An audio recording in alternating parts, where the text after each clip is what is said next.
அண்ணா பல்கலைக்கழகம் விவகாரத்தை பத்தி தான் இப்ப நம்ம பேச போறோம். அதாவது பாத்தீங்கன்னா இந்த விவகாரம் சூடு பிடிச்சு போயிட்டு இருக்குன்னு தெரியும். சட்டப்பேரவை வரைக்கும் இந்த விவகாரம் போய் நிற்குது. ஆனா யார் அந்த சாரன் பேட்ச் குத்திட்டு முதல் நாள் வந்தாங்க. ஆனா பாத்தீங்கன்னா சட்டப்பேரவை பாத்தீங்கன்னா ஒத்திவைப்பு இருந்துச்சு. இப்ப இரண்டாவது நாளாக பாத்தீங்கன்னா மாஸ்க்ல வந்துட்டு இந்த டங்ஸ்டன் தொழிற்சாலைக்கு எதிராக வந்து அதுக்கு ஒரு மாஸ்க் போட்டிருக்காங்க. அண்ட் தென் யார் அந்த சார் அப்படிங்கிற மாதிரி பேட்ச் குத்திட்டு கருப்பு சட்டை போட்டுட்டு இப்ப வந்து சட்டப்பேரவைக்குள்ள என்ட்ரி தராங்க அதிமுகவினர்கள். சோ இதை பத்தி கண்டிப்பா கேள்வி கேட்பாங்க. அந்த கேள்வி கேட்கிற அந்த வினா மற்றும் கேள்வி பதிலுக்கு இது எல்லா வீடியோவும் அதை பத்தின விஷயங்களும் எல்லாம் நம்ம நாளைக்கு பார்ப்போம். சரி, இப்ப வந்து இதோட அப்டேட்டட் நியூஸோட தான் வந்திருக்கேன். சோ வாங்க வீடியோக்குள்ள போகலாம். நான் சிவரஞ்சனி சிக்கப்படாடாவில இருந்து. அண்ணா யூனிவர்சிட்டி விவகாரம் படி பாத்தீங்கன்னா இந்த ஞானசேகரனோட பழைய வழக்குகளை எடுத்து இப்ப ஒண்ணா வந்து மீடியாவுக்கு கொடுத்துட்டு இருக்காங்க. அப்படி பார்க்கும்போது இவர் மேல பாத்தீங்கன்னா கிட்டத்தட்ட 20க்கும் மேற்பட்ட கேசஸ் இருக்குன்னு நான் முன்னாடியே சொல்லியிருக்கேன். ஒண்ணு தொழிலதிபரை கடத்துற கேஸ், இன்னொன்னு பாத்தீங்கன்னா பல பெண்கள் கிட்ட பல முறை பாலியல் கிண்டல்ல ஏற்பட்டு இருக்கிறாரு. அது மட்டும் பாத்தீங்கன்னா வேற எதுலலாம் கைதாகி இருக்காருன்னு பார்க்கும்போது நிறைய விஷயங்கள், இந்த திருட்டு, கொள்ள இவர் பண்ணாத கேஸே இல்ல போல. அத்தனை கேஸையும் பாத்தீங்கன்னா இந்த மனுஷன் வந்து மாட்டிருக்கிறாரு. அப்புறம் தான் பண்ண பெரிய கேஸ் இந்த அண்ணா யூனிவர்சிட்டி கேஸ்.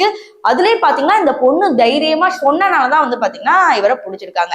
சரி, இப்ப இதெல்லாம் ஒரு பக்கம் இருக்கட்டும். இதுக்கு முன்னாடி என்ன நடந்திருக்குன்னு பாத்தீங்கன்னா இந்த கோட்டூர்புரத்துல பார்க்கிங் பிரச்சனைல பாத்தீங்கன்னா ஞானசேகரன் ரோட்ல இருந்து கத்துற மாதிரி ஒரு வீடியோ வந்து வெளியே வந்துச்சு.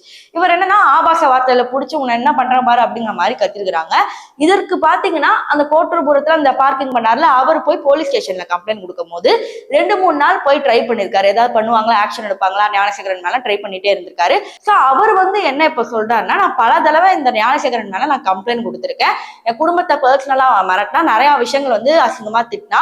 சோ நான் இப்படி எல்லாம் கம்ப்ளைண்ட் கொடுக்கும் போதும் கூட பாத்தீங்கன்னா கோட்டூர்புரத்துல சரி இல்ல எங்கேயுமே சரி இவர் மேல வந்து கம்ப்ளைண்ட் ரெஜிஸ்டர் பண்ணி எந்த ஒரு ஆக்ஷனுமே எடுக்கல அப்படிங்கிற மாதிரி ஒரு நியூஸ் வந்திருக்கு. அப்போ போலீசார் முதல்ல இருந்தே ஞானசேகரனை வந்து ரொம்ப லேசா விட்டுருக்காங்களா அப்படிங்கிறது தான் வந்துட்டு இப்ப நமக்கு தெரிய வந்திருக்கு. அவ்வப்போது போராட்டங்கள் நடைபெற்றுதான் வருது. அவ்வப்போது பாத்தீங்கன்னா சோசியல் மீடியால இதை பத்தி ட்ரெண்ட் பண்ணிட்டே வராங்க. இப்போ அண்ணா யூனிவர்சிட்டியில என்ன சேஞ்சஸ் இருக்குன்னு பாத்தீங்கன்னா நிறைய ரூல்ஸ் வந்து போட்டிருக்காங்க. அதாவது இனிமே இந்த ஜொமேட்டோ, ஸ்விக்கி வெளியே இருந்து வர உணவுகளா இருக்கட்டும் சரி, வெளியே இருந்து இந்த ஆர்டர் பண்ற நைக்கா எந்த பொருளா இருந்தாலும் சரி, இனிமே யாருமே கேட்டுக்குள்ள போக முடியாது. அதே மாதிரி வாக்கிங் போறேன் அது போறேன்னு சொல்லி வெளிநபர்கள் யாரும் உள்ள வர முடியாது.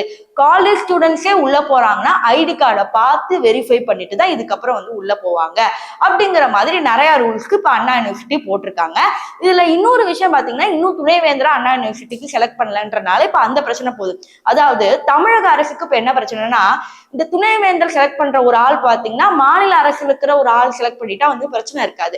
ஆனா பாத்தீங்கன்னா இவங்க மத்திய அரசுல இருக்கிற ஒரு ஆளை வைக்கணும், இல்ல யூபிசில இருந்து ஒரு ஆளை வைக்கணும் அப்படிங்கிற மாதிரி ஒரு பிரச்சனை வந்து போயிட்டே இருக்கிறதுனால துணைவேந்தரை செலக்ட் பண்றதுல கொஞ்சம் இழுபறி போயிட்டு இருக்கு.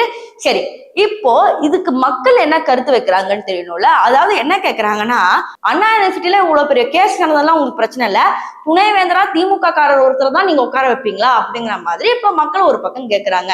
இதற்கிடையே இன்னொரு நியூஸ் என்ன வருது பாத்தீங்கன்னா, அதிமுகவினர் சேர்ந்த சுதாகர் அப்படிங்கிற இந்த நபர் பாத்தீங்கன்னா அண்ணா நகர்ல சிறுமிக்கு பாலியல் தொல்லை கொடுத்து அதுல வந்து மாட்டிருக்கிறாரு போலீஸ் கிட்ட.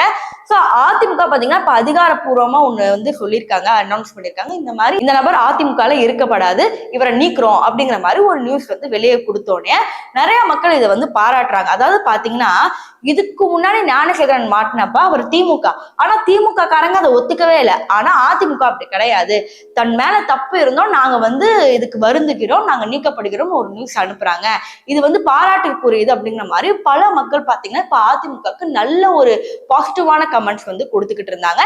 ஏன்னா இதுக்கு முன்னாடி அதிமுகவை அப்பப்ப கலாச்சிட்டு இருந்த மக்கள் இப்ப வந்து எடப்பாடியை அவ்வளவு தூரம் வந்து பாராட்டி பேசிட்டு இருக்காங்க. இது வந்து பாத்தீங்கன்னா அடுத்த எலெக்ஷன்ல வந்து ஒரு பெரிய தாக்கத்தை உண்டாக்குமான்றது பொறுத்திருந்து தான் பார்க்கணும்.